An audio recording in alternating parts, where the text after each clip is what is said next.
tumewapatia 2.4 billion ya kujenga masoko, 3 billion ya kujenga hostels, shilingi bilioni 12 ya kujenga mambo ya housing, kwa sababu hakuna vile Kenya inaweza kubadilika watu wa Kakamega kama hatuwezi kuibadilisha kwa miradi na mipango ya maendeleo kama hii mnayoona hapa: barabara, stima, soko, affordable housing, hospitali. That is how we are going to change the country called Kenya.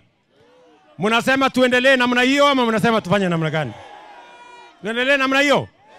Sasa hii soko itakuwa tayari by February. Mimi nakuja kufungua hii soko. Nimemwambia contractor hii kazi ni ya kazi ya miezi 6 peke yake tunamaliza. Kawaida soko namna hii ilikuwa inajengwa miaka 3. Ama si mnajua masoko kama hii ilikuwa inajengwa inakwama, inajenga inakwama mpaka Yesu karibu anarudi kabla haijamalizika. Ama namna gani Kakamega? Mnasema tuendelee?